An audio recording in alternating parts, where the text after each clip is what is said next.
Hello and welcome to my first chess video. My coach is the person who has so far been making all the other videos on this channel, and I would like to discuss something that hasn't on this channel so far been really discussed, which is sound chess. And so first of all, I would like to point out that what beauty really means in chess can be more of a matter of taste. I think we can all agree that an amazing tactical combination has great beauty in it. However, I think what many chess players are missing is the recognition of the beauty in positional, sound, strategic chess.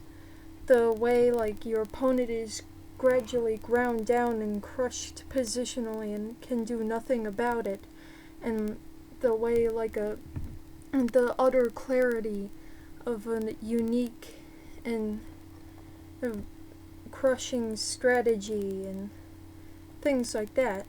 So I would like to point out basically that sound strategic chess has merits and beauty of its own. And with respect to that, I'm also going to point out your opponent is fully capable of beating him or herself. You aren't exactly required to do some wild, unsound thing to get him or her to mess up, but often, as other videos have shown, it works. It just doesn't work if your opponent is good enough to evade it. And plus, sound chess has the merits of not blowing up in your face if it doesn't work. Also, when you get a stranglehold on your opponent's position, don't let go, but don't push it too hard either. Obviously, you don't want to let go because it could be your only chance to win in the game.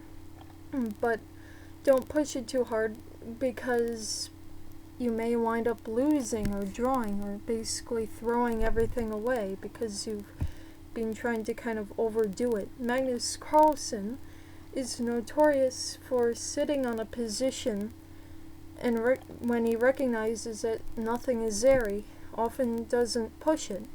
Also, restrict his or her play and systematically target and grind down on weaknesses. This is a reiteration of don't let go, and it's a more specific kind of example, and you'll see how this works in the game I'm about to show you. So here's a game. I am white. I am a Class A player. My opponent is rated in the mid-1800s, so that's a respectable rating. This is an online 15-minute with 10-second increment game. So let's begin. And so I play the King's Indian attack. My opponent plays a Kara's variation, I think it's called, with bishop g4. I fianchetto, he goes c6, another idea is queen d7 or something. I don't see that nearly as often though, and it seems a little riskier. Of course not queen d7 right away, because then knight e5, but after knight c6 and black could try it. d3, knight b d7, castles, knight gf6, I go here, goes there.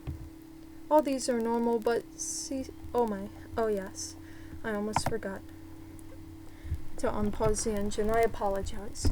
c3 is not something I recommend. It's sort of a thing I do, and it's just a solid move, getting a better grip on d4 and b4, and it gives me queen c2, queen b3, queen a4 ideas. Carrying on. He castles, and I play h3, a normal idea, trying to just boot that bishop back. He maintains the sort of x-ray towards my queen.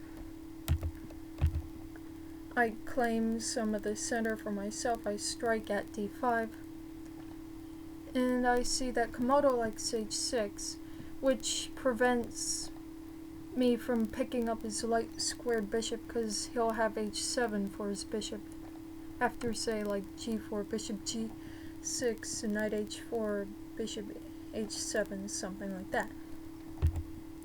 Instead, he chooses to solidify d5. Often I would normally try to get in something like e5 here, but that bishop prevents it, especially since the bishop could go on to this diagonal, where it'd be really annoying if it did that after I got in e5 in one way or another.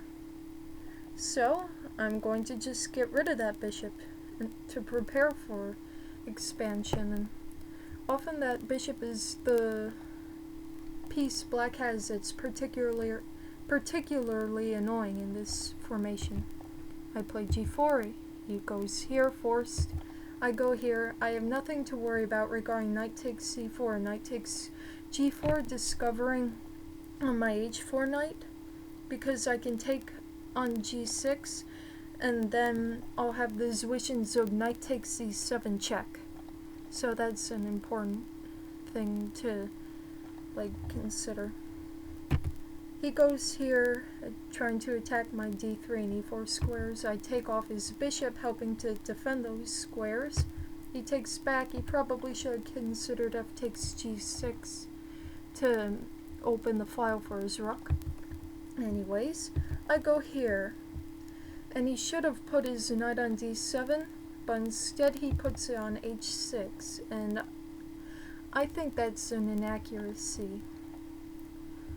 His knight's not going anywhere anytime soon. His knight isn't going to reach g5 with much ease, especially if I get an f4. Anyways, I just cover my d3 pawn, develop my queen. This allows d4. If d4, I would play c4 and then plant my knight on e4, maybe follow up with f4, things like that. I'd have a slight advantage. I know the engine likes a5, probably to stop b4 or something, but I like d4 for black. f5, now he cracks. Now this is what I've been talking about. I've just been playing sound moves, and finally he makes a mistake. You do not want to play f5 in this formation. Going back, you can see that f7 is the base of two pawn chains, f7 g6 and f7 e6 d5, and he's sort of undermining his own pawn structure by playing f5. Carrying on, he plays here. I clearly take. Rook takes is forced because otherwise, like say if he takes by knight or something, again d4 and his e6 pawn is loose. My queen's attacking e6, I'm going to take it. Rook takes d4, and now my strategy is that I'll hold down e5, get my knight there, and also target g6. Often it's not enough to just go after one weakness, often you have to go after two. He moves his knight back. I go knight f3, preparing knight e5. He tries to bring his knight back into the game and cover e6 some more. I get my knight to e5, open the way for my f-pawn to get to f4.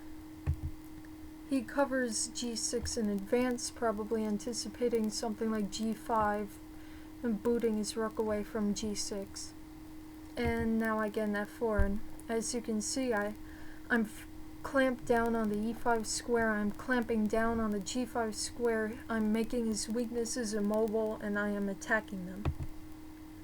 He moves his rook back, probably not the most accurate move, but you can't really suggest much for black here.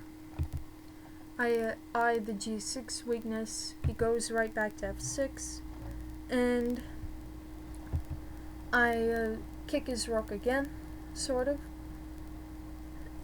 I guess I didn't kick it before, I'm not sure, I'm sorry.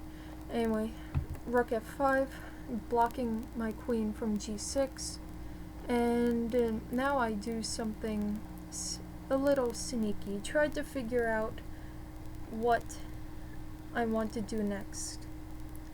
Anyways, here's what I did next. I played h4, and the idea is simple. I'm going to put my bishop here on this diagonal, and he can't really hold on to g6 anymore, and I'm attacking e6 as well. He goes here to cover g6 some more, but his rook is now trapped, and I'm just winning the exchange. He tries to go there to take out my e5 knight. I take on his rook off. He takes back. I play queen e2, just keeping an eye on this square, making sure his queen can't get there. No counterplay for black still. He takes my knight. I know it likes f takes, but I like d takes because it doesn't give him past f pawn. d4 and c5 are interesting ideas. I guess it's why the engine preferred f takes. Carrying on, he clamps down on h5 himself, trying to prevent my pawn from getting there. I develop. He tries to maneuver his pieces to bare spots. I move my king up, and now my rook is coming here. And I'm going to try to get an h5 anyway, and get my rooks all active and raging down towards his king.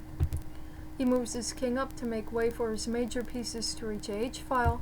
I move rook h1. He makes way for his rook to get to h8. I play h5. At this point it's unstoppable. He moves rook h8 anyway. I take. He takes. I take his rook. He takes back. I get in rook h1 check. With tempo, obviously. He moves his king back. I know it likes bishop takes a7, but I am aiming towards his king, so I go here. He moves his queen away, and now I have the crushing move g6, and it says his position is so bad he has to sack his queen. Instead, he plays a much more natural move here, and as you can see, it is now forced main 5. Starting with check. He can't take on g6 because of queen h5 mate, so he goes back. Now queen h5 anyway, and checkmate is inevitable. He just resigned here, but I'll show you the mate. So he sacks to maybe open the square on f6 or something, I guess. I take back. He makes a random move. I check. Goes up, and checkmate. So here is the point where he resigned. And I think this is an instructive example of how grinding down your opponent with sound chess has beauty of its own. Thank you for watching, and I hope you enjoyed this video.